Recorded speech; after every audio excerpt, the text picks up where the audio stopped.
Dr. Bashir shows off his cool red outfit.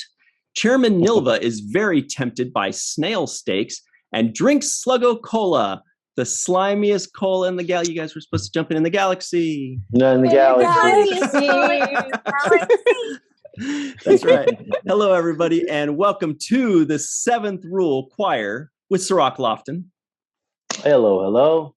My name is Ryan T. Husk. Today we're doing a review of Deep Space Nine, Season 6, Episode 23, Prophet and Lace, written by Ira Steven Behr and Hans Beimler, directed by Alexander Siddig, May 13th, 1998. We have a very special guest today, Lita herself, Miss Chase Masterson.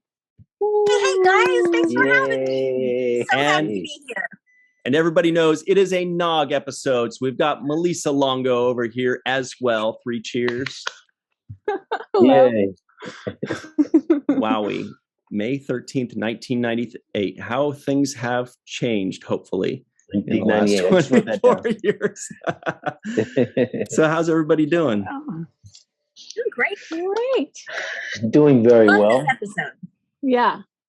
Okay, well, Chase. you're gorgeous in it, Chase. Oh, Very kind. Thank you. As you are always, Cirroc. You're amazing. That's true. You're so cool in this episode. I mean, there's so many things that you do that I really like. Thank you. I loved working on this episode. I loved working with Siddig as a director. I just called him Siddig. I don't know why, but old habits die hard. It was so much fun. It's always so much fun to see an actor directing, right? Mm-hmm. Mm-hmm. Yeah, it is. Yeah. Because they get the little nuances, and I feel like, especially with this episode, because it's kind of a playful episode, you know, with Quark getting all done up and whatnot, and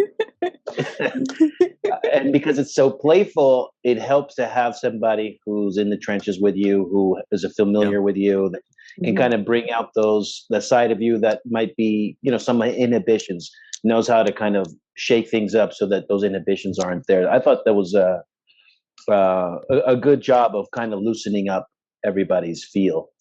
That is really good insight. That's a great point. I'd never thought of it that way, but sure, it absolutely would help. Because, you know, when it's all in the family, it's just easier to be yourself and play. Yeah. Chase, can you turn us sideways again? Sorry about that. Thought I was. Okay. Yeah, sorry. Thanks. There you go. Oh, am I sideways now? It works now. Something changed. Sorry. So you said you absolutely loved this episode. And for me, I have very mixed feelings about this episode. So I'm very happy that you said you loved this episode, because I would like to hear why. Is it the memories of shooting it, or is it the final product, watching it in hindsight or back then, or what is it that you really like about it? Okay, so here it is. Teaching Quark how to be a woman. It doesn't get better. That's it. That's like the ultimate thing an actor can do. Oscar or Emmy. I mean, I'm good. We're done. Really.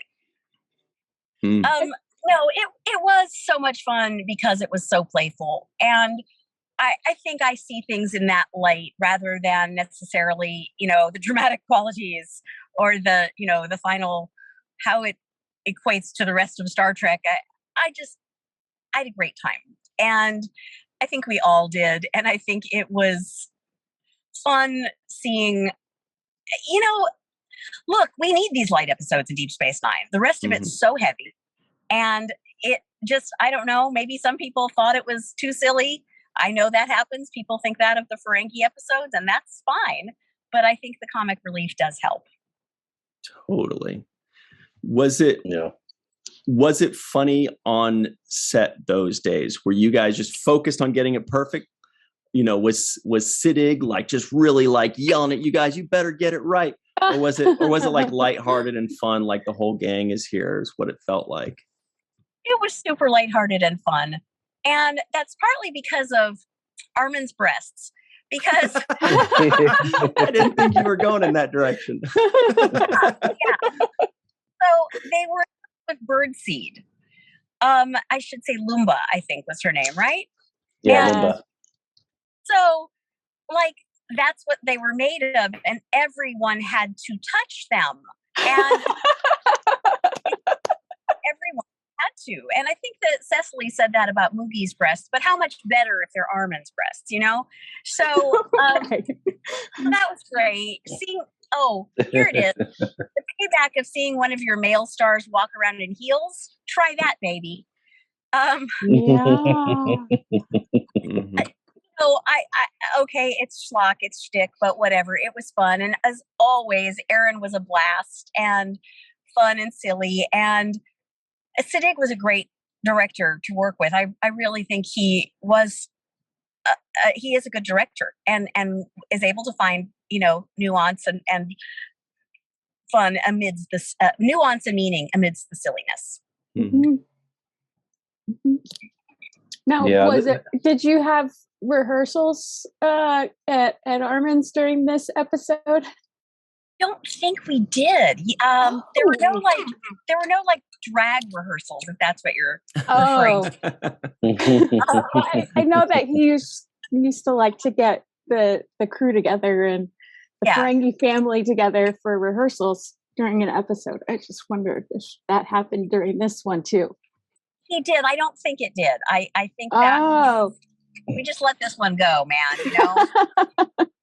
We want to get that take fresh, Yeah. But there's a lot of meaning in this whole thing. There's always rich meaning in the midst of or underneath these Ferengi episodes. And I don't know. I'd love to hear you guys take on that first, and then I'll chime in if that's okay. Mm-hmm. Yeah, I think that first of all, when I was watching it, I was thinking, Lita must be thinking, what have I gotten myself into with this Ferengi family?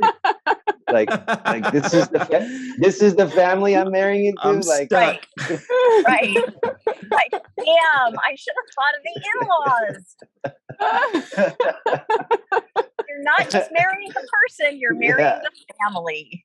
Yeah, and Quark's the smart one, right? So you're like, hey, you're the smart one.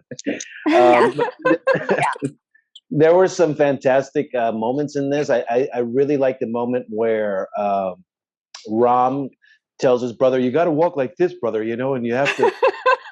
That was a pretty good impression. Yeah. And the way you reacted to that, like, oh wow, like,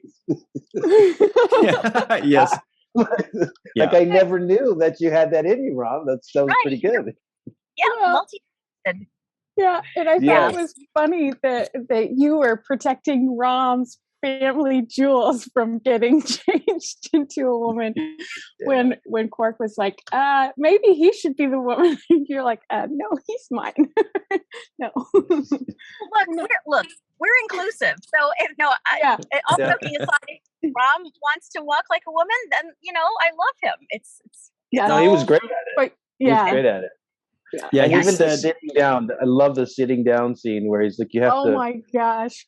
Put your knees together. It's more of a glide. Yeah. And then he said, when you sit down, keep your knees together, relax your shoulders, and keep your bottom tight. And then when Quark actually sits down, he's like, tighten your bottom.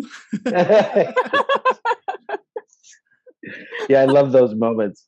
But I thought that Lita's character showed a lot of poise and restraint in a certain particular moment. And the moment for me was the Nagus meeting, being introduced to you. Like Rom said, this is my son Nog. He's in Starfleet. And he's like, yeah, I won't hold that against him or something like that. Yeah, perfect. And then he says, and this is Lita, and he does something which is so characteristic of Ferengi chauvinistic behavior and culture, but he basically comes on to you in a very, I thought, super rude kind of a way. Oh, hi, Lita. Yeah, oh, hi. Yeah. Exactly. Yeah. Creepy. First of all, you're my mother-in-law's husband. Second of all, no. Just no. And, you have visible hair growing out of your nostrils. So Yeah, looking for someone to braid them for him. Yeah, that's what Moogie's for. Yeah. We're inclusive, but maybe, not that. Yeah. But I thought you showed a lot of poise in that moment and didn't really overreact, because they did have the kind of cut to you guys. And you didn't overreact in that moment. You just kind of like, hey, these are the Ferengi. This is what they kind of do, this kind of stupid stuff. And they're inappropriate sometimes. So you were very accepting of that culturally, without overreacting. But it did make me think of this kind of Academy Award moment. I felt like Rom could have had the jurisdiction to come up and slap the Negus in some, I felt like he had license in that moment, because one, you're with my mom. Two, right. You want to cheat with my mom with my wife. So it's like, that's a double-sided kind of cheat move for me. It's like you're cheating on my mom with my wife. That deserves a slap almost. I think that's right there in the in the slap range. Yeah, that's in there. So many levels. Yeah, it is wrong on so many levels, but it stays true to who Zek is. I mean, he's been like this from the beginning. Yeah. True Ferengi through and through. Just one more way to be inappropriate. Yeah. Kind of like that waves. So, yeah. And of course, Wally is such a gem and so flawless an actor, and so, like, just suitably wonderful and creepy and endearing. I mean, it's like he has this capability that you are like physically repulsed and you might, it's affecting your stomach, but you also want to hug him. It's really weird. Dynamic. It's very weird. That's I was getting the impression of like burping a baby when you're like hugging and it's puking over your shoulder at the same time. Or like but there was one great exchange there was when Zek is trying to come on to Lita, and Moogie says, Lobkins, don't do that. That's Rom's wife. And he's like, so? And she's like, so she's poor, which is a totally different. It's like, oh, right. Totally different direction. We're like, you tell him. Oh, no, that's not. No, that's not. She's poor. She knows her man. It's like the writers, they hit all the notes. I mean, for all of the silliness, it was just it's so beautifully written, and they don't miss a beat. Mm-hmm. Yeah, but that's another moment for me. Your reaction to it, because they don't write reactions. However you react is kind of like how you're going to react, right? They're not going to write that in the script. So if you're offended by something, or if it makes you upset, it's going to be visible on your face. And but you were very, once again, in that moment of she's broke or she's poor. It was like, that's another offensive thing to say to you, right? So that's that's not cool, really, even though it's cool amongst the Ferengi, kind of their conversation, because they look at everything through dollars and cents.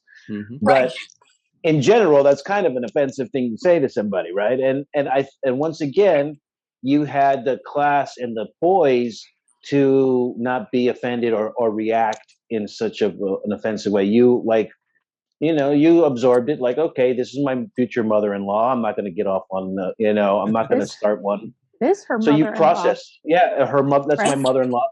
I think so at this point, right? Yeah, they're married. Yeah.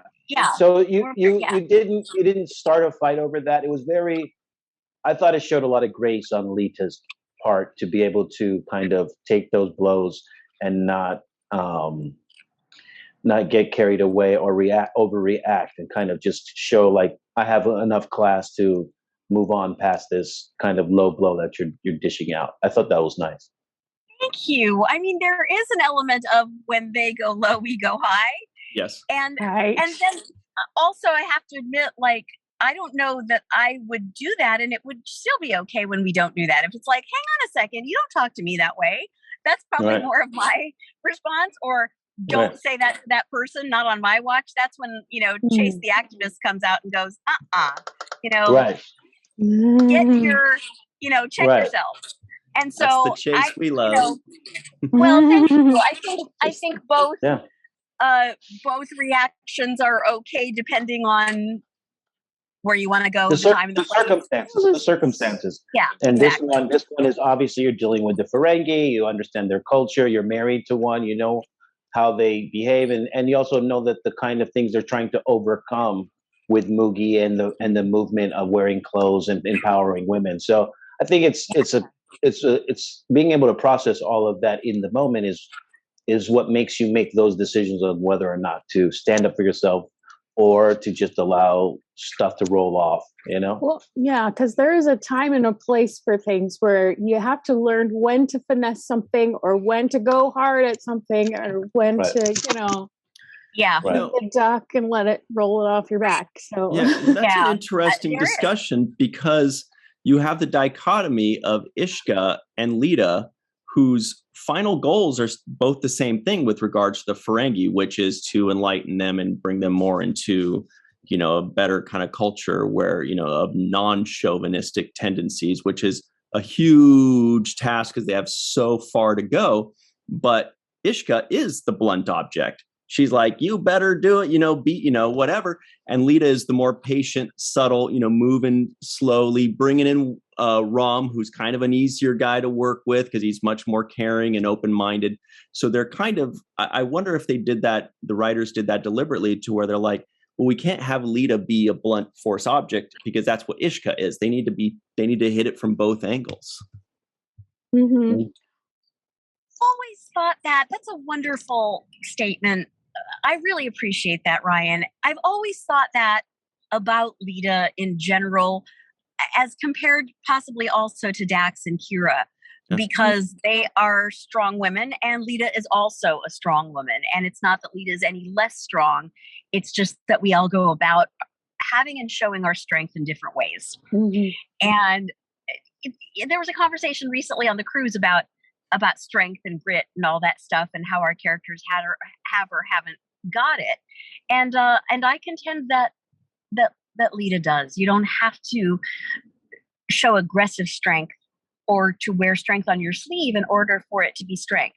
And I knew that while we were shooting and thought, well, if Lita is strong in those same ways, then she's just she's another woman who's doing the same thing as the others. Let's show these different colors and be glad for it. Mm-hmm. Yes. Well, patience and understanding are very powerful signs of strength as well. It's not easy to be patient or to be forgiving or to be understanding when somebody's being terrible or an ass or whatever. So those to me are very strong signs of strength, personally. I absolutely agree. And I always felt that way about Lita. Mm-hmm. That's cool. Thank you. Thanks. So talk to me about, the reasons that Quark was dressing up as a woman. I think those are deep and rich reasons too. But it's been a while since I saw this episode, to be honest with you. So can we talk a little bit about that? And I just like to weigh in on that if that works for you. Yeah. Who wants to cover this one? I don't know. I want to hear from you, Cirroc, because you know the dynamics, and then I'll chime in if that's okay. Well, the short story is that Moogie was going to be the person who does this talking and kind of negotiating originally. But because she has this heart attack moment with Quark, she's not capable to articulate the reason why Ferengis need to move towards empowering women and letting them be clothed and integrating them into the economy and society. So that's where the Quark having to dress up like a woman, because it needed to come from a woman. A woman had to say, these are the reasons why it's important for women to advance in this Ferengi culture. So that's where it comes from. And because they couldn't find anybody else who had the same kind of savvy and the same kind of ambition and motivation for not only to just describe what the cause was for, but also to explain it in terms of business, which is why it would be why the men would be convinced. The men would be convinced because it made business sense for them to do it. And so because Quark is the explainer and has the business mind, that combination of him having the business mind and also dressing or being a woman would be enough to convince some of the top brass of male leadership that yes, this is a sensical thing for us to do. Well, and it had to come from a Ferengi female, not just because they considered you being the representative, and maybe transforming you or having you dress up in a Ferengi, transforming you into a Ferengi because you were smart enough and you had that kind of ambition as a woman to see those kinds of desired goals. But they thought it would be better for Quark to do it. Right. Mm-hmm. I would have loved it. I would have really just loved it. There it is. That's it. Yeah. But that says a lot about Moogie too. You know, that she didn't have anyone else to pass the baton to in her absence. She was kind of she was a loner, and there was no other man that would stand up for women, and there was no other woman that could stand up for women. She is such a suffragette. Yes. Mm-hmm. Yeah. Really a strong lady. Mm-hmm. That it is. That's absolutely correct. And that I think that was one of the things that was highlighted in this discussion. Also, the fact that Quark now being the one that is chosen has to learn those lessons himself in order to teach them to the other Ferengi. So I felt like it was a good vessel for him to undergo this transformation of understanding the value of women's rights in society. So I thought that was another kind of growth. Such a great point. It's like, what did you say, Quark? Did you hear yourself saying that? Yeah. Well, and that's the thing. The episode starts off with him pretty much pulling a Harvey Weinstein. Right. And he was lecherous. And him flexing his power as a bar owner over one of his employees, essentially saying, if you want to move up in the world, you got to sleep with me. That's what he was suggesting. Or even just keep your job. Yeah. Actually, he wasn't even suggesting it. He was outright saying he suggested it first. And then, you chased off. She's like, I'm out of here. I can't. I know. My phone did that, but yes. Yeah, absolutely. Oh, yeah. So he outright just basically makes an indecent proposal to her, a casting couch kind of a moment. And at first I was like, whoa, this is horrible. This is not what, but they did go through the story to redeem that. They went through the story to redeem this scene. But the scene in the beginning, when you watch it, you're like, oh gosh, this is totally tasteless. It's just another form of brilliance on the part of the writers to take us in that direction and then go, aha, we're going to turn this on its ear. And somebody show an immense amount of inner tug, conflict, and hopefully growth. Well, we see a lot of growth in this. Yeah, some growth, but then at the very end, he kind of started to revert back. But we're still like, all right. I mean, I think it ended up where we were really, really reminded how differently Ferengi view females and people of all kinds and what is acceptable and what isn't. Because every once in a while, we're like, oh, the Ferengi, they're cute, they're just like us. But every once in a while, I mean, especially with this episode, you're reminded, wow, that is so much farther than I thought they would take it. Yeah, it's really, they're a wonderful device, Ferengi are. I mean, they shine, they hold the mirror up so powerfully in so many ways. Right. I mean, and also comedy is a really good way to expose this kind of male chauvinism.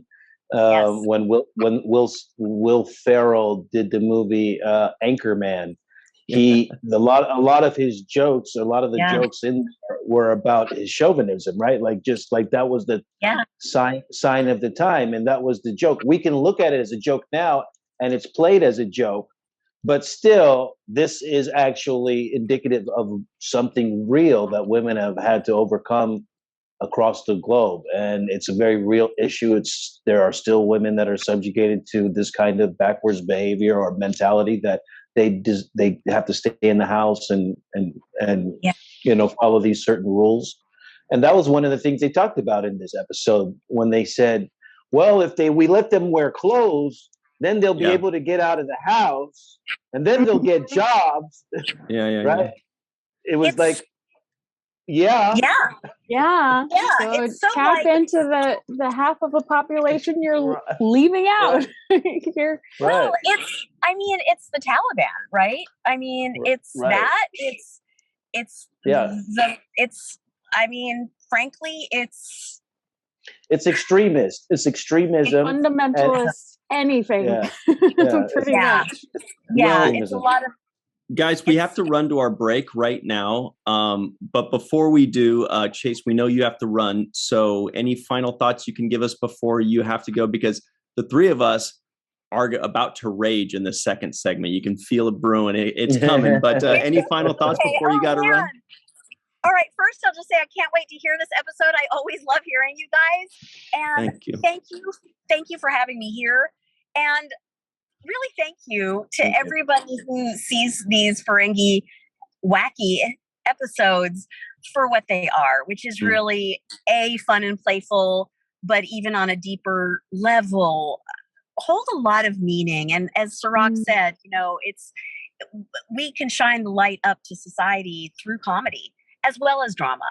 And I just want to say thank you to everybody who realizes that and again, doesn't judge books by their cover, but is willing to, what the heck?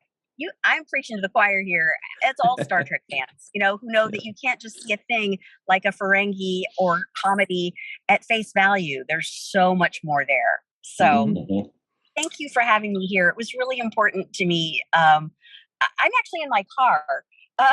It looks like you're in space. I just stopped everything where I was because I love you guys and I love this episode. So thank you for having me. Thank you so much, Chase. You are one of the busiest people ever, and we really appreciate you taking the time to join us in your car, somewhere out in an alley somewhere, just wherever you can make it happen. We really appreciate you. Thank you. Thank you. Well, we're out to end misogyny. So yes. There you go. Yes. All right. Hey, make sure you support Pop Hero Coalition too, guys, out there. And bekindmerch.org. Everybody check that out. And everybody stick around. We'll be right back on the other side on the seventh rule. Well, hello there, everybody. Welcome back to the seventh rule with Cirroc Lofton. Hello, hello. Chase Masterson just left. She is extremely busy, and we really appreciate her time, but please go check out bekindmerch.org and Pop Hero Coalition as well. She heads those, and she does an amazing job. Melissa Longo is also here. Yay! My name's Ryan T. Husk. Here come the Trivioids, Fast and Furious. Quark is impressed by the performance of a Dabo girl. Rom can't get a hold of anyone on Ferenginar. Is the Dominion invading Ferenginar? Grand Nagus Zek has signed a bill giving Ferengi females the right to wear clothes. What? Quark's quarters become the headquarters of the sole legitimate government of Ferenginar. I should have read that one ahead of time. Only one commissioner out of 432 is willing to attend a meeting with Grand Nagus Zek. Drink Sluggo Cola, the slimiest cola in the galaxy. Damn, we should have had Chase sing that because she actually... How does it go, Melissa? Drink Sluggo Cola, the slimiest cola in the galaxy. Perfect. Brunt drinks Eelwasser, no ice. Dr. Bashir shows off his cool red outfit. Sarcasm there. Chairman Nilva is very tempted by snail steaks. And Sluggo Cola is made of 43% algae in every bottle. All right. So that's really cool that Chase had such fond memories of this episode. Personally, I remember not really caring much for this episode. I know I shouldn't say that Whoa. I know, but I am a edgelord. So that's the people that like to pretend to be edgy, but they're really not. They're just kind of pretend, trying. Anyway, that opening scene was so many steps beyond how far I thought it would push. You know what I mean? Yeah. Like, I was just like, okay, we get it. And then they're like, well, let's push it a little farther. I'm like, okay, we get it. Let's push it a little bit farther. I'm like, oh my God, this is hard to watch. It was hard to watch. And I know want me to be nice.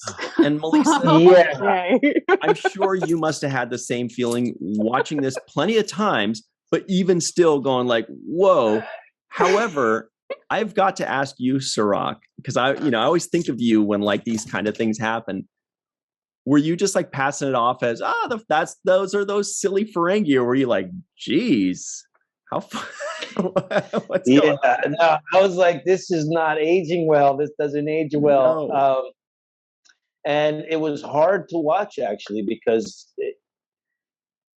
you see people put in those kinds of positions all the time that are their desperateness or their need for a job or whatever their thing that they're trying, their desires are being taken advantage of by people. Mm-hmm. And it's like, it's one of the worst things I think you can do to somebody. It's like promising a kid something, that you have no plan on ever doing. I don't know. It's just taking advantage of people's weaknesses or their vulnerabilities or their needs or whatever their necessities are, whatever they're trying to do to sustain themselves. And not everybody, wants to be always sexualized. People want to be looked at as human beings. There are moments for that. There are moments when you want to be flirty and you want to be picked up on, or you go to pick up on somebody at a certain occasion. But when you're in a workplace environment, that's, you don't go there for that. You go there to work. Yeah. And when you see that kind of harassment, I just wrote down Harvey Weinstein, not tasteful. I was like, this is not good at all. It's bad. Yeah. Well, especially with a position of power like he's in, it's not something that should be condoned ever, as a boss propositioning one of their subordinates for I'm okay with things going on in the workplace, that's fine, but if one person says no, and then their job is dependent on that, that's wrong. That's just wrong. Now, far be it for me to push back on this a little bit. However, I think I would take it even further and just say, like, it's still not okay, even if your job is not on the line, because at the very least, like, let's say he's not threatening her with her job. He's not threatening her with any of this stuff. At the very least, he's still then forcing her to be the bad guy, right? If he's making this unwanted advance, even if he's not threatening anything or holding anything over, he makes this unwanted advance, right? Then she either has to say yes to something she doesn't want to do. That's not something. Or she has to, be the bad guy. And we as people, I was going to say humans, but that doesn't work in this case. But we as people, we don't want, like, if somebody asks you for something that you don't want, you're like, now you're putting me in the position where I have to be the dick. I have to say no, and then especially back then, what are they going to say? Oh, that girl, she's a bitch, or, oh, she's whatever. So I think, like, even beyond that, and that's why I thought that this took it so many steps farther than it really even needed to go. Quark didn't even have to threaten the job. He could have just said, hey, do you want to do this? Or, you're not being that nice. And we got it. It would have worked fine. And we would have understood her dilemma. And then they just took it so much further. They laid it on so thick that I think that's kind of where they lost me, where I was just like, okay, this is just difficult to watch. Well, yeah, especially if he is the boss and he didn't make it contingent on her job, it still would make it awkward because even though he didn't say it, it's still kind of implied. Yeah, no, just the approach. So yeah, I think it was worse because he was going through a list of all of the great things she had accomplished. Right. No complaints from the customers, 100% this, you're making more money than ever. So as far as qualifications or talent or ability, she is like obviously perfect or the best, right? She's as good as it gets as far as that position that you want for that person. Now to take it out of that realm, she's already A+ on all your own metrics, your own standard. Yeah. Take it out of that realm and then put it into the sexual realm was super gross to me, because it's like really you're discrediting all of her abilities, all her genius, all her charm, her charisma, her ability to work with the customers. All of this stuff that she has and she's bringing to the table has now just been reduced to, oh yeah, you're hot, and if you want to, sleep with me, then you'll get a raise. Like I won't get a raise because I'm the best at all of those categories that you just mentioned. Like to me, that's like it discounts all of what she has accomplished. Yeah, but it also shines a light on all of the things that women have had to face for how long. Just to get, it does. To get ahead in any business. And Now, I initially was really upset about the scene. I thought it was tasteless, and I was like, "Oh God! If the episode ended right then and there, I would have been writing bad reviews." I know, man. I know. I would have been like, I knew this episode, and it still made me go, like, "Dude, this is killing me right now." But they set us up with that emotional kind of impact. They overdid it purposefully, just so that they can bring us through this story and get us to realize how absurd it is to treat women like in this kind of way. But they did go over the top in the beginning, initiating that response that we had in our gut, which is like, ugh, I'm turned off by this. This is rude and this is inappropriate. It was also bad because he had her kind of confined in an empty space, so they were the only two people in the room. Right, it's unsafe. These are the kinds of conditions that these predators operate in, right? Harvey Weinstein says, hey, no, I'm not going to be at the studio. Come to the hotel room. I'm in room this, and that. So isolating you to a place where it's the only two of you there. There's witnesses, and you know what I'm saying? So it reminded me of all of those kinds of telltale signs of predators going after their prey and using power, using influence, and all of those kinds of things. So yeah, they set it up absolutely right. And I'm glad they went through the process of kind of undoing it in the episode. But there were some kind of issues I had with them even in the undoing of it. Sure.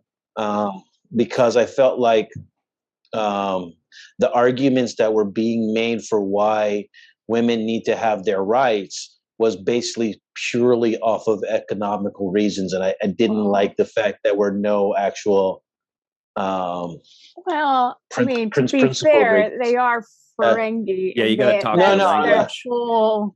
Exactly. I know. You have to talk the language in order to. That's why Ishka saying she's poor registered more with Zach than her being married to Rom, because their whole cultural structure is based on economics. So you have to approach it that way. I know, it just bothered me. That's all.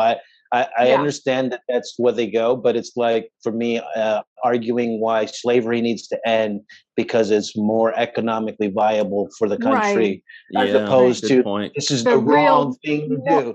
Right. Rather than the moral implications on why this needs to happen. Yeah, I will say this honestly, usually the Ferengi, we get what the Ferengi are, right? We understand the direction they've taken them and why and what they represent.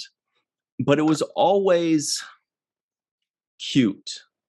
It was always, that's those Ferengi always fighting over dollars, or we could always laugh it off. We could always kind of be like, oh, well, that's Quark, oh boy, Quark, Right. But this was the first time that like I didn't find myself excusing it off and laughing off me like, oh, that, and I didn't find it cute. I found him to be actually unlikable. Like it had gone to such an extreme that it wasn't like, oh, that's a Ferengi, or oh, that's that wacky Quark, where he got unlikable. And it would have even made, say, Brunt unlikable if he did that. And Brunt is already supposed to be the guy that you don't really like or you love to hate. And even if he did that, I feel like that would have made him like, it would have been inexcusable, for him in our eyes. So I don't know, that would, even at the end when it ended, there were no I still didn't feel like he was redeemed. I still was like, okay, so what? Now you feel bad about it because of hormones? Okay, that's weak.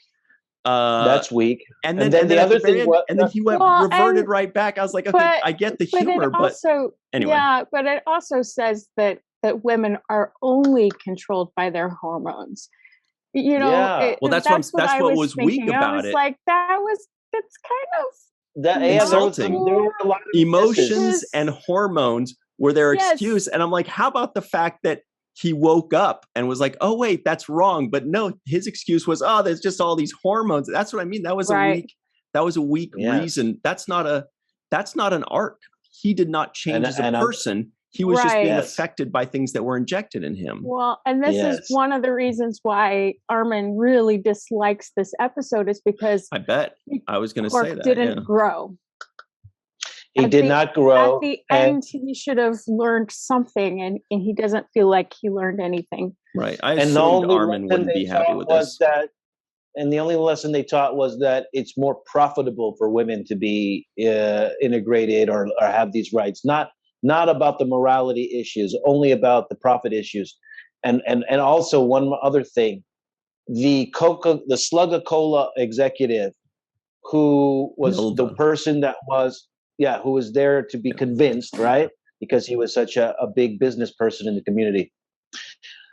He himself was supposed to be the person that I thought would be like at least having a little bit of logic and reason and saying, okay, convince me. And then he says, okay, well, that makes more money and da-da-da-da. And then he just turns into a chauvinist himself, basically. He was just reduced to just a walking testicle, right? Because he himself turned into what Quark was in the opening scene, which is basically, you have to have sex with me or else, right? And I felt like they didn't accomplish what they were trying to accomplish, which is, I thought, the explanation of why it's so important and why it's ridiculous not to include women in society and have them as equal functioning members of society. That I think was the point, but it didn't come across like that at all. In multiple instances, they missed the ball on hitting that point off. That was exactly it for me, was that I feel like they set the table,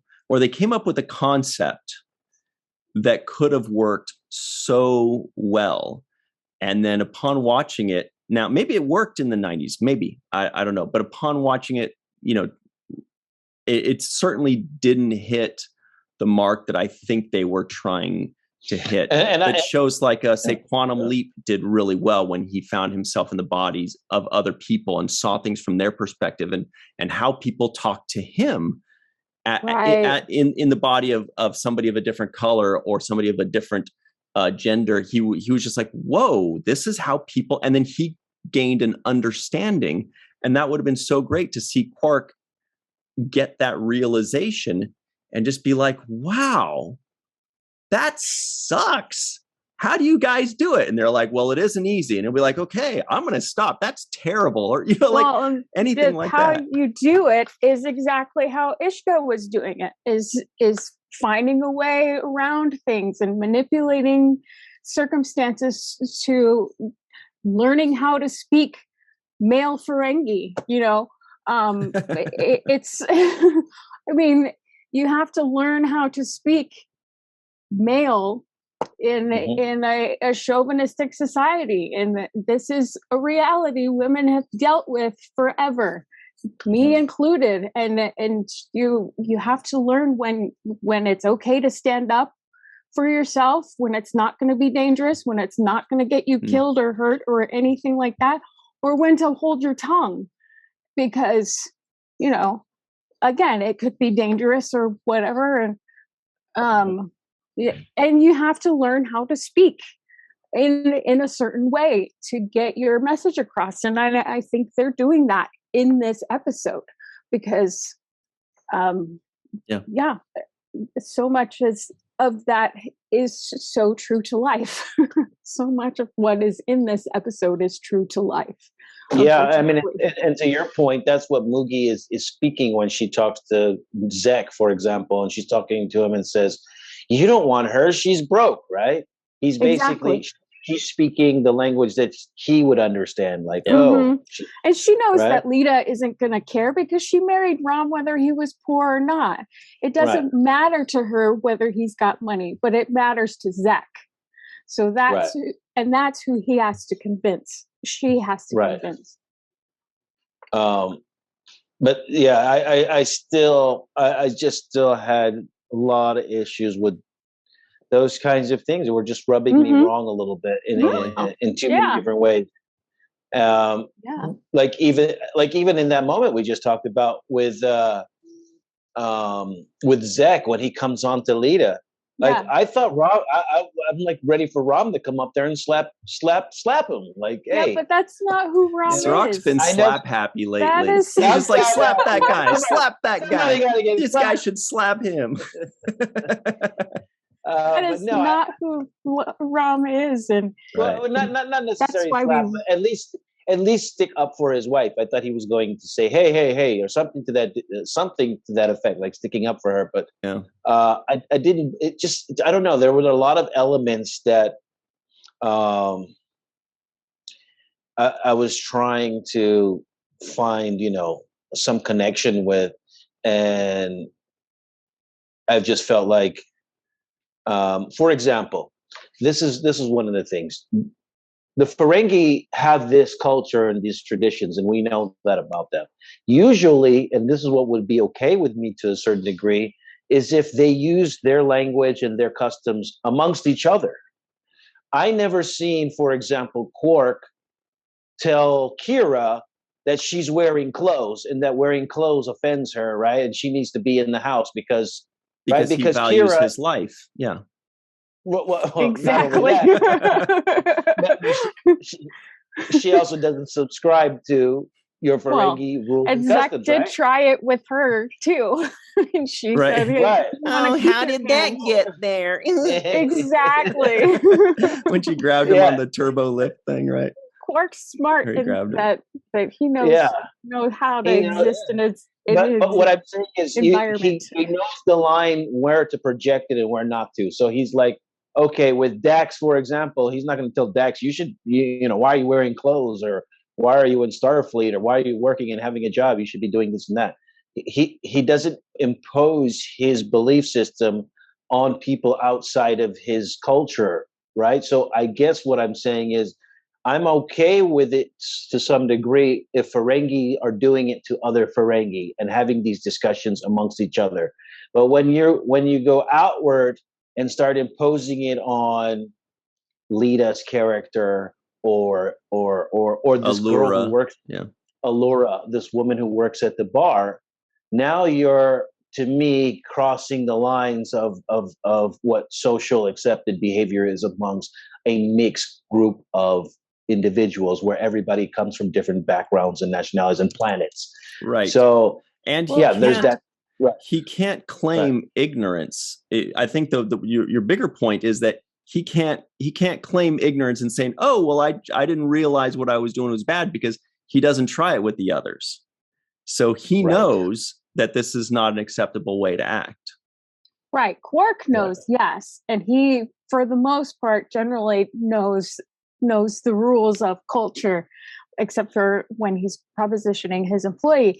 But at the same time, not all members of a certain culture understand what mixing cultures mean, because there are plenty of people who try and impose their culture on other people, like Kai Wynn has tried to impose her culture in the school that was a mixed school, not just teaching Bajorans, but she wanted her faith taught.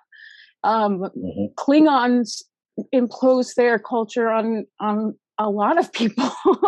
And the Federation imposes their culture on the other races. This is definitely a discussion we've had a few times before, and I don't know what the answer to that is, like when it's right and when it's wrong, because there have been times where, like Worf wants to kill his brother because his brother asked him to kill him, and Sisko's like, I don't care what Klingon culture is. This is a Federation space station. You're not going to do it. And then it's kind of like, well, who's right in that situation? Are we supposed to stand back and allow another culture to do something that we believe is wrong, or are we supposed to impose our values onto them? And maybe just the answer is, but if they're adults, knowing that you're on a Starfleet vessel with Starfleet rules, that is the rule of law in the place that you're existing, you're living, you're dwelling. So Worf, knowing that, knows what the Starfleet rules of law are. Right. So but wouldn't Starfleet be more tolerant of other cultures? Yes, but you still have to have rules, and the rules are in place, whether, not to impose your culture on anyone else, but it is a Starfleet station. It's under Starfleet rules, so you have to abide by those set of rules. If they were on Kronos.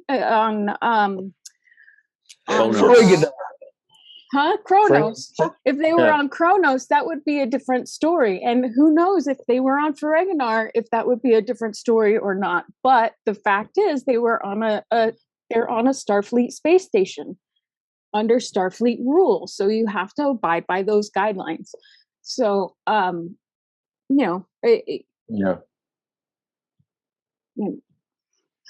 don't know. Yeah, there's a lot to it, but I don't even know if it really is a Starfleet space station. I mean, it's kind of a Bajoran space station. It's kind of an everybody space station. I mean, I get it, and I'm not saying I disagree with you. I'm just not sure where that line is, because some people might say, because then where's the line of when they say, okay, other cultures, let's say we're from a different culture, we won't break your rules in the space station, and then we do something that Federation says, well, it's not against the rules, but we think it's kind of weird, or we think it's kind of, you shouldn't do it, or it's kind, what I mean? Like, where's that line of where they can be told how they can or can't live? And I don't know, maybe I just get a little defensive when people are telling other people how to live, especially different cultures that maybe they don't fully understand. And I absolutely don't know where that line is of when it's morally right to tell a different culture not to do something that we think is morally wrong, and when it's morally wrong to tell a culture to do something. I don't even know. It's a tough one. Yeah. I think it's when your life, when however you live your life crosses over into however somebody else lives theirs. Right.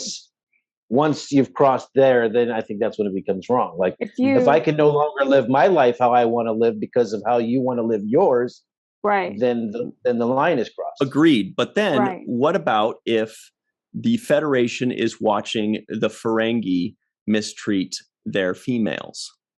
Is it up to the Federation to say, hey, you shouldn't do that, that's kind of messed up? Or because that's not affecting the Federation, but we're watching it and we think that they're being mistreated. And then the women in Ferenginar are saying, oh no, this is how it's always been. We're totally fine with it because this is how we've always been. And there are plenty of, analogies to this that work in current world today. So are we allowed to say, hey, don't treat people like this, even if those people are saying, well, we're used to it, this is just kind of how our culture is? You see what I'm saying? Like, I don't know where that gray area ends. I think if it, gray area. Yeah, it is it's a very gray area. It's not easy to say one way or the other. But I do think that, like, for example, if the movement is grassroots, if the women themselves are saying, we're being held back, we're being subjugated, we're being we're living a lifestyle that we don't want to live, and that's when we swoop in and help. That's when we should be supporting that and saying, okay, these people are finding themselves subjugated, and we're not having that. But if on the other hand they have no problem with it and they're cool with it, then. And so that's why I think this episode could have been written in a way, for example, and this is just a hypothetical, if, for example, the roles were reversed in Ferenginar, if the men woke up as women and the women woke up as men one day, and now all the roles were reversed. Oh, that's great. And the women are like, wow, this is pretty nice. I like this. Right.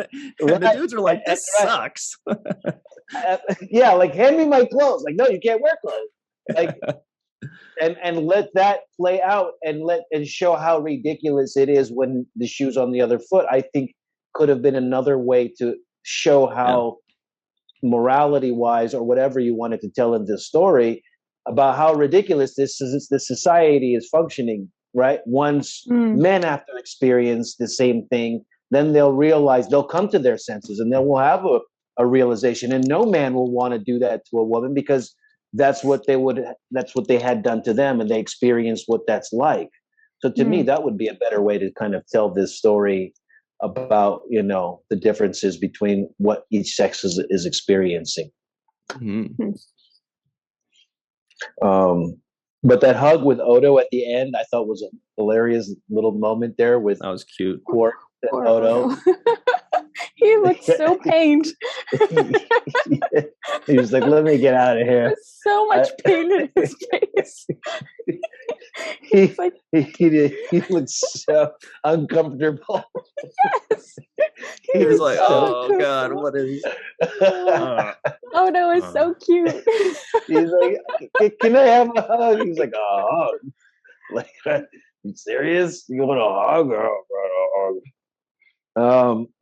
Yeah, but my favorite did paint women's hormones as a detriment, and not an asset, which they very well can be as well. So. Right, it should. You're absolutely right. Yeah, maybe just Quark just didn't know how to handle him. That's all it is. Right. Yeah, he just wasn't used to it. It was new to him. He didn't have any practice with them. I mean, well, he did put them to good use when he was telling Allura, no, and then I'll give you a raise and all that kind of stuff. But then they started wearing off, and he started turning into a douche. A horn dog.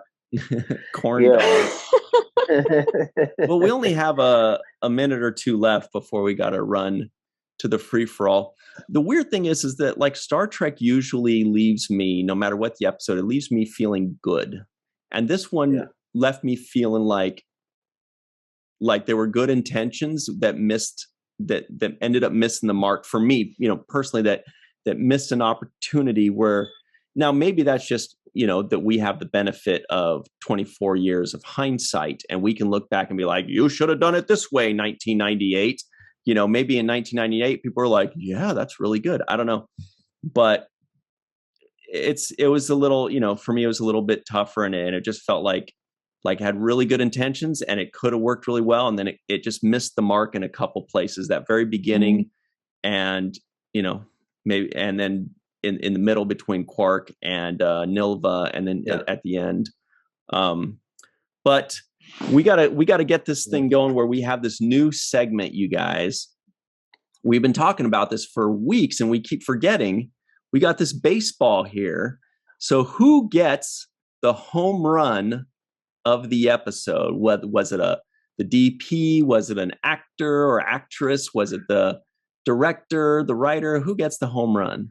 Rom. Wow, no hesitation. Rom. I came away from this episode saying I love Rom. Oh yeah, you didn't like him before. No, but every time he's on camera, he reminds me of why I love him so much. Yeah. Just because he is so the opposite of all the other Ferengi. No woman is complete without earrings. It's beautiful. All right. Why is everybody looking at me? Yeah, so home run of the day, then you're saying actually goes to the best baseball player on the team, in fact, by all accounts. The homer run is Nog. Yeah, Rom. I mean, it's Rom. And we didn't talk about Nog that much in this episode, and I thought he had some really good moments as well. Oh my gosh. Yeah. But my favorite line really quickly was stupidity saved you again. That was Cork's line to Rom. I love that moment. Great line by Nog was when the guy says, here, have a Sluggo Cola. You do drink it, don't you? And Nog says, the slimiest cola in the galaxy? Doesn't everyone? That was nice. My favorite line was when Quark and Rom are going into ops and Rom is saying that the Dominion has invaded Ferenginar and think of the right repercussions. And Worf says, I can think of none.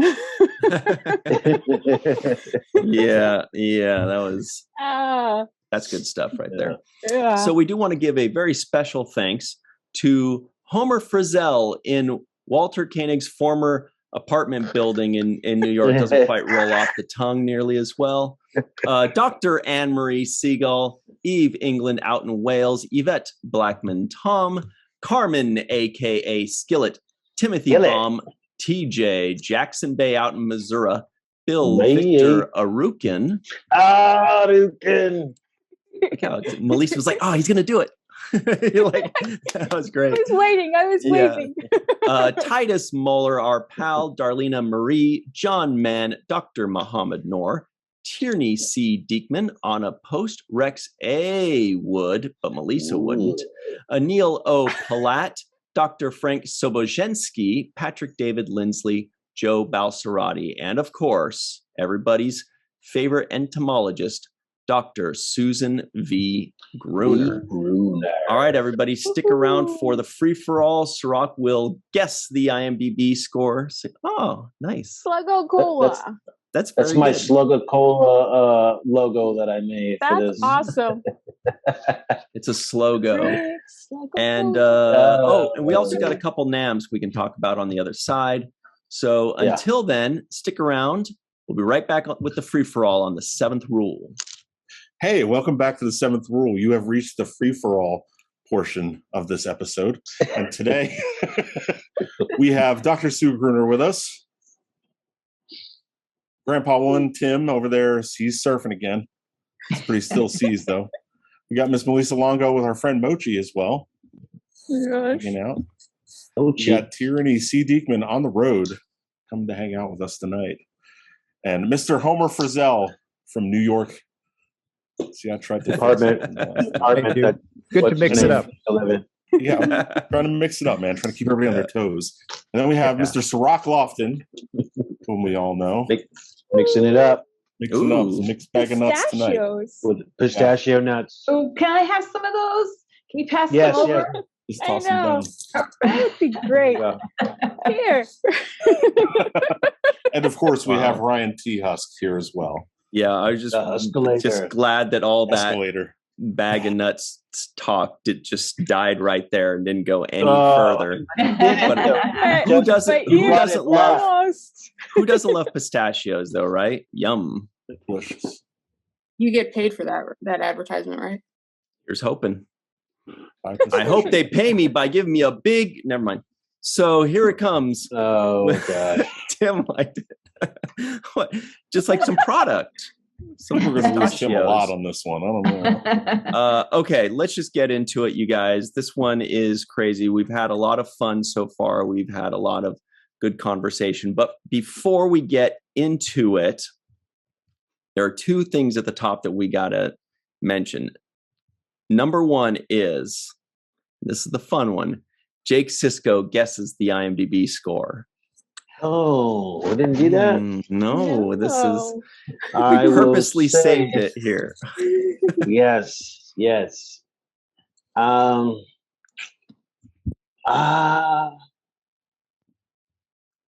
going to say about a 7.7 on this one. That's what It's coming to my head. Interesting. 7. That is Manute Bowles' height. If you'll recall, 7'7". everybody knows. Yep. Tim George said- Mirasan too, I think. Okay. Does anybody have a guess that doesn't already know or have? Sue, we know you've checked. Have you checked, Scott? No, I haven't. Tim's got a guess. 7'2". Okay, that's Dikembe Mutombo's height. Okay, we're Okay. Bunch of stats up here, man. 7'2", also Head Kareem shakes. Abdul-Jabbar. I think it was 7'1". No, I thought thought Kareem was maybe he 7'1". shrank. Anybody else have any guesses? Got the wrong card. All right. Somebody to guess Muggsy I Bogues. can't listen when you're going to say what the score is. Actually, yeah, it's actually more like Keith Jennings' height. You're right. I think it's one higher. He was 7'2". You're right. He is 7'2". Homer, point for you. Hey, I'm a Lakers. Good Well, knowledge. I was a Lakers fan. Yeah, thank you. Good knowledge. Excellent knowledge. The answer is 5.8. Wah, wah, wah, wah. 5.8. Everybody was over. Wow. And That's a pretty doozy of a score. okay, let's also just real quick, because Sue, we know it's coming. It's coming. There were 2 NAMs that I caught. The non-appearance mentions, people that were mentioned but weren't on the show. Did anybody catch any?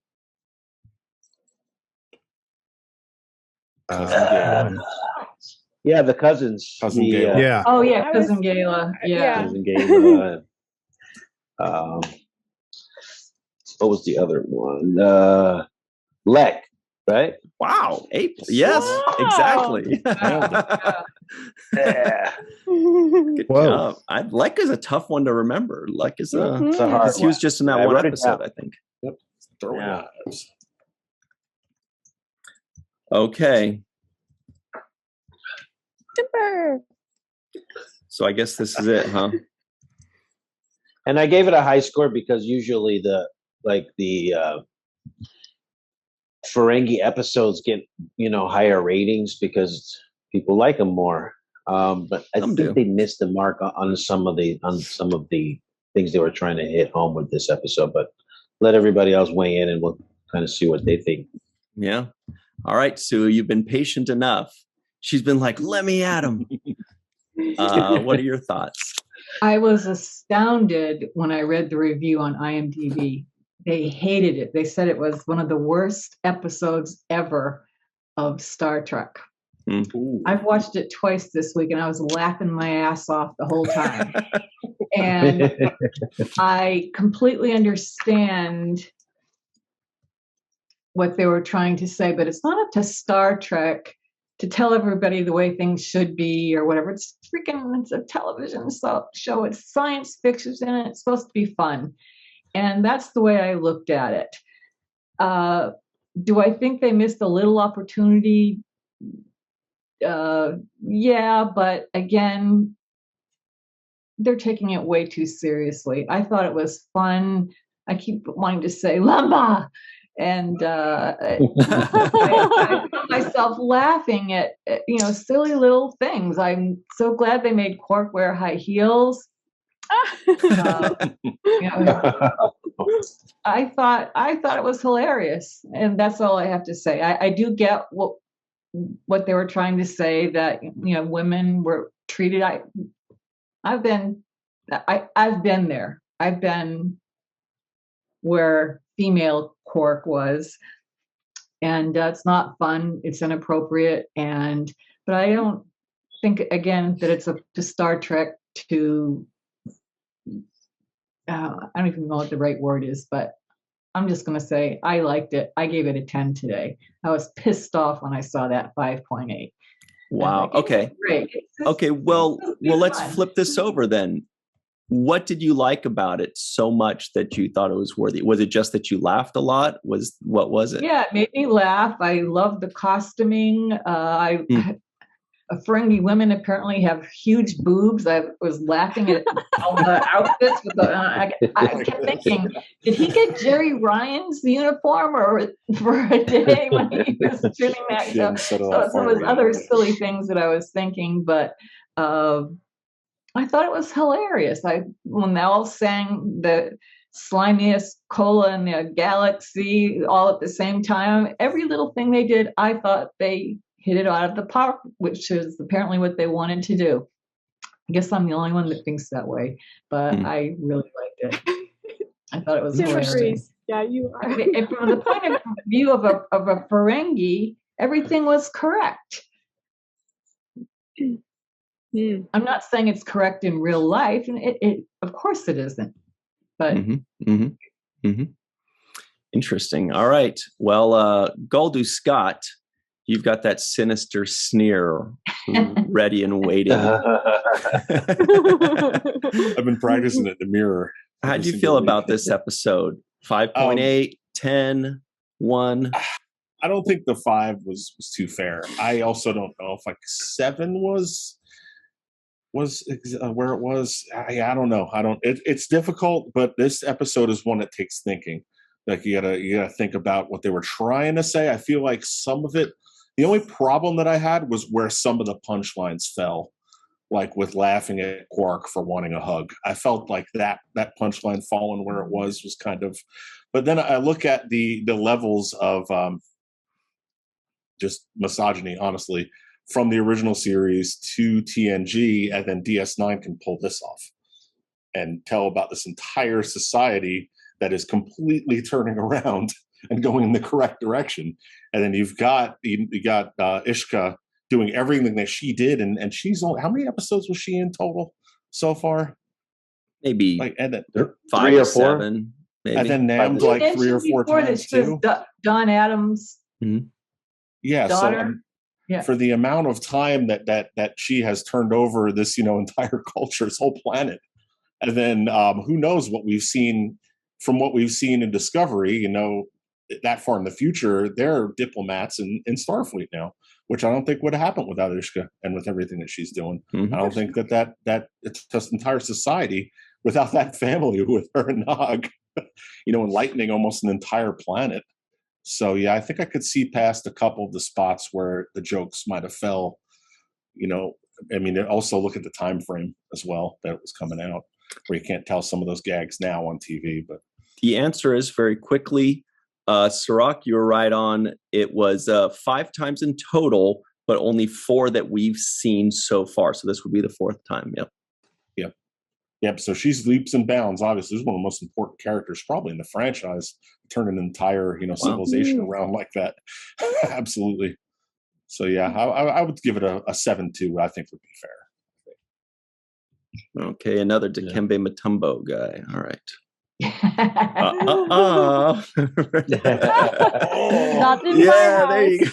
There you go, Scott.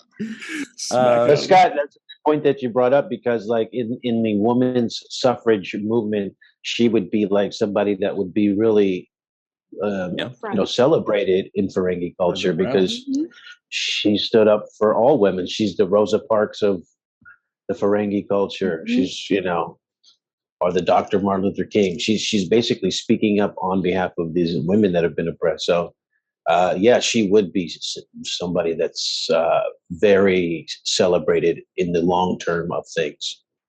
Maybe in the short term. Statue of her on Ferenginar. A Moogie statue right in front of the Grand Treasury. Right. You're right. Why not? Or she might be on the money. It makes me wonder what happened to Pell. That's what happens to Pell and all this, because Pell was a forerunner as well. Right. But she was more like Yentl. Right. Yentl. Yeah. Where she dressed up as You got it, Tim. Yeah, Tim got it for sure. I love Yentl soup. Oh boy. Love it. Good fiber and protein. I wonder if there are any thieves on Ferenginar, because like in their mind, it's all about making money, right? So stealing would be almost like an honorable thing. But at the same time, they also have these rules of acquisition. So I don't know. Steals the deal, bro. I think everybody's stealing on Ferenginar. I think it's just how you go about it. Yeah. That's not how clever you are, because just walking up and taking it, that's not clever. No, tricking them out of it, that's clever. Right. Part of the game. How am I going to get this? Well, Tierney C. Diekman out in Chicago. What? Well, sort of. Sort of out in Chicago. Yeah, I'm in the suburbs at my home of childhood at the moment. I'm in my mother's old workroom. That's why there's a bunch of random shit everywhere. Yeah. This episode, this is a tough one. This is such a tough one. It's very cringy for me. I had to pause a couple of times, take a deep breath, and dive back in, which is too bad because it's good. It just makes me sad. It makes me sad for the show, for the actors, for the writers, for Sid with his direction, what he wanted to do, what Armin wanted to do. It feels like there could be potentially 3 or so, at least 2 great possible episodes here that just, it fell flat. It missed its marks of possibilities. If you read in the companion, what it started out with, just kind of a lunch meeting of, you've got the financial crisis on Ferenginar, the feminist movement in reality is starting to really gain more and more momentum in the 90s. And somebody at lunch, I don't want to speak to who it was because I can't remember, said, well, I'm seeing Quark and Rom end up in a dress at this point. And again, 90s television, they ran with it. And that devolved into it's Quark who's going to end up in the dress. And I think it was Michael Piller who said this could be a classic episode.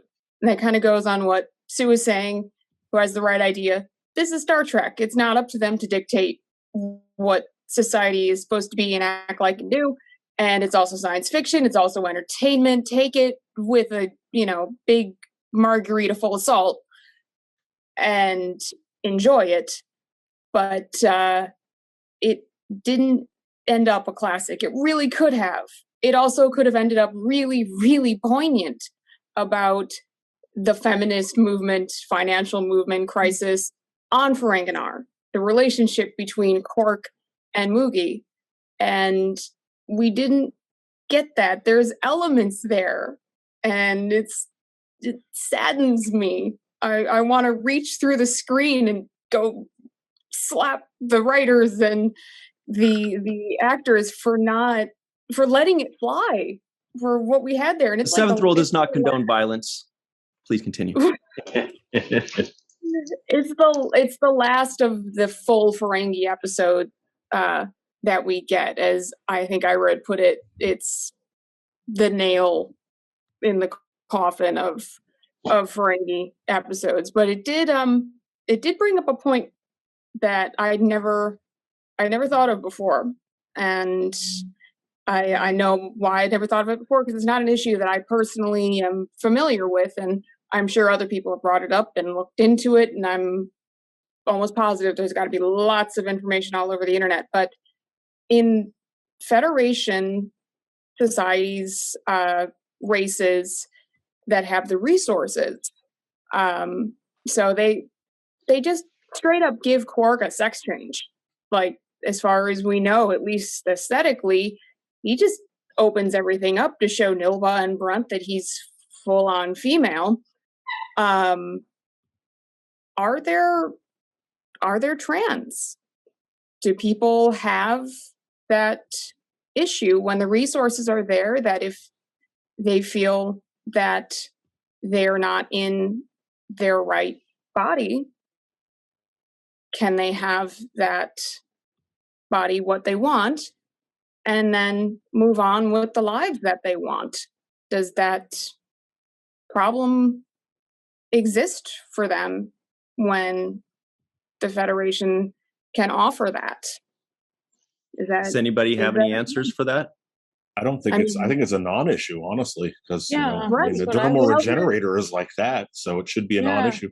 Just as soon as it pops up, and it's in other civilizations that can't do that, or that it's completely taboo or something. I mean, that would make sense. I mean, something that we might encounter in, say, the Delta Quadrant. And I don't remember offhand if something like that ever came about in an episode of Voyager. But it never really occurred to me until just today, with kind of the problematic, not even kind of, the very problematic tones that come with the just sex change, and suddenly his emotions are feminine. And is that a thing? But either way, discuss amongst yourselves, Jack. But I thought you meant us. Melissa, it sounded like you were going to add something. Were you jumping in on the trans question? Well, yeah, I mean, to me, and obviously I don't have any experience being trans, so maybe it's not my lane to be in. But it seemed like not that much different a surgery than, say, changing Sisko into a Klingon. Or Kira into a Cardassian, so I don't think it was about taboo or not taboo. It's just something that people did. And if you have the means to do it, then they do it. And then who's there to question it? Because and I don't think the episode was about that anyway. This is just a temporary situation. Quark is not attempting to be he's not trans, but wow, I just did a quick Google to see what people are saying. Sorry, a Google search. And one of the first things that comes up, something says DS9's Profit and Lace is appalling, offensive, and absolutely, I didn't click on it. That's just what the title is. Oh, okay. Well, before we even get into that, then Tim he's agreeing heartily. So let's hear what Tim has to say, all the way in the island of Kauai. Sorry, Sue, but whatever the 5-point whatever rating, this should have been negative 10,000. Wow. I honestly, after watching it twice in the last 2 days, think it's the worst Star Trek episode ever. If this had happened in the first 2 or 3 seasons of DS9, okay, it would be forgiven. But by the time we get to this issue, we've already covered the ethics of war, race, homelessness, and suddenly we have this flippant episode. The opening prologue scene with Quark is him sexually harassing a waitress. And then it compounded it because, it's Quark's got a cross dress to suck up to a rich guy to get the things done. And it was an affront to both sexual harassment, feminism, and trans community. And I know this was 25 years ago, but the fact that they had already hit home runs on several other issues on Deep Space Nine, and then we have this crap episode right in the middle of when everything is great.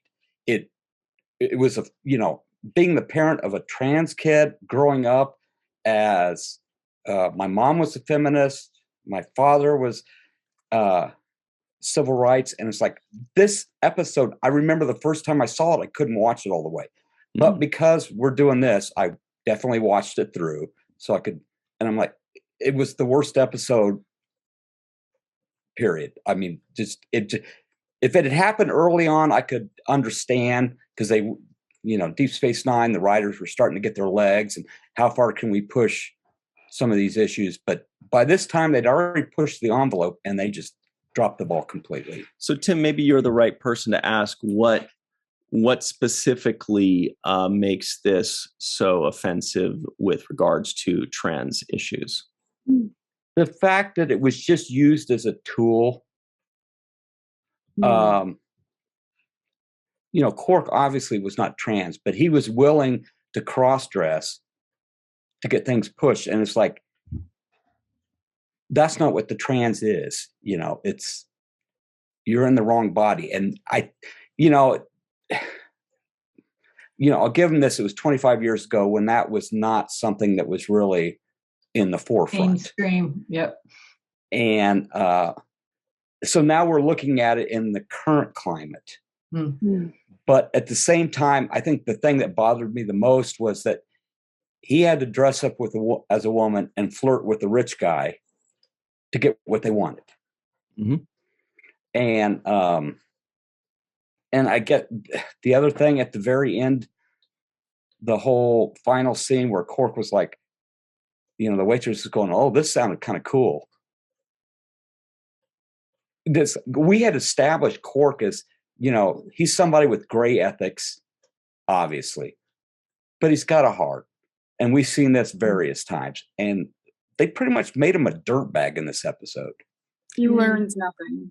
Right. That was kind of my point there, was that maybe at the beginning we could see Cork like that, but he became more and more and more likable as the show went on. He became like, the lovable capitalist, but he's got all these good qualities, and but that's just Cork. But then this opening scene is totally irredeemable. It is. It really is. From the get-go, I'm like, oh, I forgot about this. And then, that set the bar very low, and they managed to go under it. Yeah, like I agree with you on that. Yeah. I felt the same way, Tim. Like the first scene with him basically pulling that Harvey Weinstein on this waitress, that was like enough for me. That's when I was like, this is really bad. I hope they're going to redeem themselves for this scene, which is what they set off to try to do. But I didn't see it happening. I just saw them stepping in it worse and worse, making light of transgender people, making it into a comedic type of thing. Also, the argument for why women should be equal is not based on a monetary thing. Like, to me, that's when you make the argument that this is we'll sell women's makeup, we'll sell this, we'll sell that. Like, that's not the reason why it should. It's about morality, and that's where they miss the opportunity to tell a moral story in this about why it's necessary for women to have the same equality across the board, and I don't care what planet you're on. Right. And that should have been the goal of the writers. How do we tell the moral story, not the bargaining, the rule of acquisition kind of trickery of it. It should actually. This is about real people going through real things, and they didn't express it well enough for me to make me say, "Oh, that's right. That they hit this one. They nailed this one when it comes to women's rights." This was it just wasn't there at all. It didn't hit the mark for me, especially because it is Quark who's going into this dressing up, as opposed to a woman herself speaking up for women. And I think that also bothers me too. It's like you hijack the women's movement by it not the savior's a dude, by interjecting a dude into it. Yeah. But that was another good point you said a minute ago, Cirroc, is basically that women's rights and women's equality should not have to be earned. It's it's an inherent thing that is just it just is. It shouldn't be a profit thing. It's right. One of the arguments was like, okay, 53% of the Ferengi population is women. They can make a lot of money for us. Right. But that's how Ferengi thinks. Well, but that too. You kind of but the idea is to change their thinking, right? To me, not for us to not to appeal to their worst traits, like to appeal to the better of them, to make them better, and say, "Hey, this is why it makes sense." And that's why I feel like they a different way of doing it, for example, would have been in this scientific way at which you can just play God. I would have it so that the Ferengi men wake up one day experiencing what it's like to be a woman. So the roles reverse. However, whatever polarity, whatever cue, whatever has to be the catalyst to make that happen. But in one day, all the Ferengi men have to walk around naked, and all the Ferengi women are in charge of business and doing everything. And let that story play out, and let men realize why this is such a bad idea from their own experience and their own going through the kind of suffrage that these women have been going through all this time. So I think that's how you tell the story. And then the men walk away like, yeah, I don't think that's, I think we need to fix that. That didn't work for us. Right. Yeah. Empathy is important. Right. Yeah, right. Oh, go ahead. No, I was going to say, if this episode, like I said before, it happened in the first couple seasons, okay, they're learning their legs. But by this time, the end of the 6th season, DS9 has established himself as, we're going to tackle these major social issues.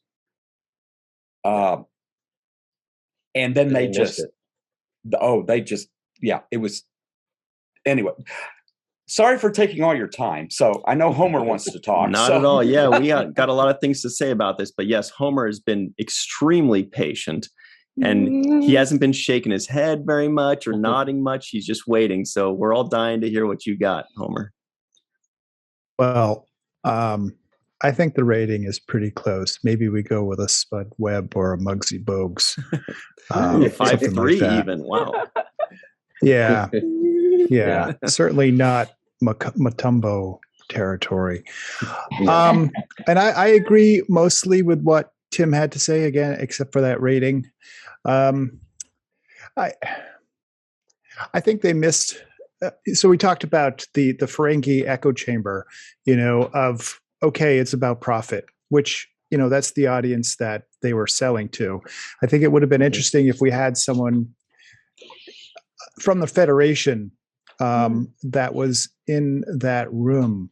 Well, Lita was, anyway, that would have been interesting if, say, Sisko were there or something. Because in the very beginning, there was this neat scene with Nog and Sisko about, him looking for Moogie and Zek, and then Jadzia saying, "We've got them," and he's like, "Good work," I think it was, or "Good job." So that was fun. Yeah, I completely agree that Quark, it was terrible. The beginning and the end, it's like, oof, man. And it was tough to watch. I was surprised and heartened that its score was so low, because I don't think it's good. Wow. Homer not pulling any punches. I did a quick look at the IMDb scoring, like how it plays out. And as with everything else, the bulk seems to be right around what the actual score is, right? Most people gave it a 6. More people gave it a 6 than anything else, I should say. But then second and third were 10 and 1. You know what I mean? So, which is kind of how IMDb and ratings kind of tend to be. You have the people that give it their full, honest, fair assessment, which is usually right around what it ends up being. And then you have a slew of people giving it 10s and a slew of people giving it 1s, and then not much in between. But that's interesting. But going back to what Sue said, also, I want to say that there were comedic moments that I did appreciate. So now, because Star Trek and because Deep Space Nine has this high bar of telling these kinds of stories and opening our minds to morality and questioning the way we see things, because of that bar, it falls below its own bar. But in the realm of comedy, the moment where Rom, for example, was trying to teach Quark how to walk and sit, I thought that was hilarious. I thought Rom killed that performance, right? Was amazing in this episode. Yes. To me, Rom stole the show in this episode. He was Thank goodness. There were very good moments. Watch the steal. Yeah. But like I said, they could have played all of that comedy and had it as a completely different storyline. If you want to go through that comedy, but don't use the suffrage of women. Don't make light of transgender people. Don't double down on chauvinism, because at the end you see Quark basically revert right back to where he started in the beginning. Didn't learn anything. Right. Yeah. And the lady, Yeah. kind of, rather than having her say, hey, thanks for growing up and thanks for changing your perspective. I appreciate that. And here's why. Again, they went for the comedy, which I get. This is the 90s too. But they went with something that just almost kind of negated everything when, she was just like, well, it's too bad. It sounded fun. And I get it. It's funny. It's a twist in comedy. You need that twist. You need the thing that you don't expect. And then it makes Quark do his twist. I get it. That works. That's the right formula for comedy. But looking at it through the lens of today, we look at that and go, it would have been a much better teaching moment if she had not said that. And if she instead, you can still come up with a different twist or a different joke while she's sticking to her guns, like for example, she could say, good, and I'm glad you learned or whatever. And then Quark then goes, thank you. And I really appreciate that. So how about a drink or something like that? And she's like, still no, but I appreciate what you said. And I thank you for the raise. And then she walks or something like that. There's still a twist. There's still a joke, but it's, people are not going way back to their priors in a bad way. Mm-hmm. Yeah. Anyway. He literally starts by bragging about how great she was. Oh my God, no customer complaints. You're amazing. Your business you're good for business. You're doing all of this. It's like, well, if somebody's that great, you're not going to try to screw it up by doing what he did. And to me, that's like, it just made it even worse. Mm-hmm. But there was an earlier episode where he got busted. Yeah, Captain. Yeah, I can't remember which episode, but it was like, and she went to Sisko and complained. And Sisko says, yeah, because it was part of her contract. No, this will not happen. And I think that's one of my biggest speeches. Okay, we had that, and now we completely went the opposite direction 3-4 years later. So, right. Point. Yeah. That was the season 1 episode, Captive Pursuit, that he was supposed to have just stamped all of that out. Good knowledge. To begin with. And none of it occurred ever again until this episode. Right now. Lots of not okay things like, sexual harassment and terrible things and just play them off for laughs. Well, see, not just that, but when Quark did that, it gave us the impression that it wasn't just that none of this happened for 5 seasons. He did it so matter-of-factly and so easily that it makes us think, wait, has this just been going on this whole time? And we've been loving Quark and thinking, oh, what a lovable guy. It was out of character. Yeah, exactly. Out of character for what we had seen. And then it makes us think, well, wait a second. Is this the real Quark, or is the weekly Thursday nights at 9 the real Quark? Like it makes us kind of question that. And that's a novel that should be coming out soon. The women that come out against Quark to file a claim. It's a novel. Would be the whole. It's not. Yeah, it's not one complaint. All right. It's a Manhattan phone book. Yeah, well, I do think that they had an opportunity that they could have done more, but this was done in the 90s when these subjects weren't mainstream. And I don't want to sound like I'm apologizing exactly, but I chose not to look at it that way. I chose to look at it as this is entertainment. And Sue, I can understand that, but part of my beef is that what we've seen in the last 2 or 3 seasons is how much Deep Space Nine is relevant to today. With the never-ending war and, the Bell riots, with the homeless, the race relations. And so it was kind of like, they predicted everything except for this episode. Well, kind of. I mean, we're still look at Texas and Florida. I'm sorry, but we're still battling these issues hardcore right now. And And no, I know we're battling, but we didn't make light of them. And I thought they should have really depends on who you talk to. Yeah. Yeah, unfortunately. Sounds like it's really just the decision of. They did talk about this subject, though. I mean, to their credit, they did talk about hormone therapy. They did talk. They mentioned these things in the episode. That is ahead of their time, yeah. That's ahead of just the idea of talking about that subject at all. I don't remember it being talked about that much. Well, and at the same time, we have to remember that they are human beings who are writing these stories who don't have all the answers to everything yet, and they still have room to grow. And this is a learning experience for everyone involved. Ira doesn't like the episode. Armin doesn't like the episode. Sid didn't get to do what he wanted to do with the episode. Right. So I think it's. Why was he wearing that red thing, by the way? That's the Bajorn's surgery. Yeah, it's for Bajorn's surgery, medical stuff. Okay. We've seen it once or twice only. Yeah, but I see it as a learning episode for everyone involved in watching it and involved in making it, and because it didn't necessarily hit the mark that they may have wanted to try and hit. Mm-hmm.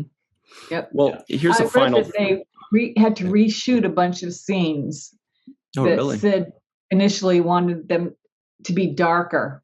Yeah. And they were all saying that they wished they had kept the original way that he directed it. I would be interested to see how that would change the whole episode had they done that. Well, it's kind of like to be darker. Mm-hmm. Yes, we all kind of like when we're rating things and we're judging things now. If there's a good episode that aged well, sometimes there are these episodes that got better through time, right? We watch them and we're like, wow, this episode got better and better, right? So then the question is, we're not rating them based on the lens of the 90s. We're rating those based on the lens of today when we're saying, wow, this should be a 10 because it aged so well. So the ones that did not age well, should we then revert back to judging them on the lens of the 90s or look at them from now and say, well, now it doesn't hold up as well? It's kind of up to you, I guess. Maybe a little bit of both. Mm-hmm. Yeah. I mean, I didn't like the episode the first time I saw it back when it first came on. And so I don't know. Maybe it's, it's me personally, the way I was brought up. I don't know, but I was disturbed by it back then. I couldn't watch the whole thing. And now I watched it because I'm part of the seventh rule. And I'm like, okay, this is really, it's your duty. Really a bad episode. Yeah. It got I remember not liking it back in the day too. Really, really bad ones. Well, good or bad, it sparked an entire dialogue, and I think that's probably the most important thing. Yeah. It starts at this, even if it's poor, if it's a 5 or a 10, it sparks a dialogue that can continue, which is you got important. Snaps out of that. That's pretty good, Scott. Oh yeah. I'll be super excited again when we get to watch this too. So look, it looks like Tierney has some Ferengi fabric behind her. Yeah, right? That's what we need, man. Well, there's the Ferengi lighting. Like that fabric behind you looked like the outfit that Quark was wearing. It is actually. Sorry, I muted because the dog is whining. But yes, actually, part of why I love some of the Ferengi stuff and a lot of DS9 is my mother was a dressmaker, and I don't know how many people know I was a competitive figure skater and coach for over 20 years. It was my whole life until not that long ago. And she used to make all of my costumes when I was growing up. And actually, I found this, which was one she apparently never finished because it still has pins in the skirt. But this was one of the Ferengi fabrics, and it's got like this whole 90s motif and this like crop thing and little friggin' skirt on it. But yeah, I've got lots of Ferengi stretch velvet, and I've got these like all these wet look fabrics, and I've got all of this stuff, and she's got a bunch of the brocades and things too from their costumes and the trims, and other than the fact that those aren't stretchy, so you can't skate in things that aren't stretchy and put your legs above your head and do the splits and stuff, but all of those things. So, like Do you have the Jake bus seat fabric? Oh yeah. Scott, let's try to put our heads above or our legs above our heads real quick. I'm 6'4". Good job, Tim. Not bad. Look at Tim, man. It was about to snap. When I finally get a chance to meet Scott, he's gonna look like two of me in a trench coat when he stands next to me. Standing on, with the trench coat over. It's gonna work. Also, Tyranny, when your phone flipped up, I thought I saw 4 lights, or did I see 5? 6. 4 lights. 6. Six. Oh no, but one was out, all so alive. 5. It was all a lie. These Cardassians. All right. Well, we got to run, guys, but this has been great. So everybody stay tuned. Next week, we'll be having part 2 of this discussion. So no. next week is going to be a fun one too. I'm ready. I got some more dialogue, so we can do part 2. Next week is going to be. It's a fun one. It is what's it called? Times Arrow. Times Arrow. No. Times Orphan. Thank you. Times Orphan. Yeah. Times Arrow is Next Generation. Oh, okay. Yeah. Next Generation. Yeah. It's a Molly episode. Molly. One of my favorites. Brian. It's a big Molly episode. Brian. All right, everybody. So thank you very much for joining us. Thank you to Grandpa One, a.k.a. Tim Baum, Melissa Longo, Sue Gruner, Goldu Scott, Tierney C. Diekman, and Homer Frizell from Walter Koenig's former apartment building in New York City. Nailed it. Thanks very much, everyone. And we'll see you next time on the 7th Rule. We hope you get Homer's name right and have it memorized.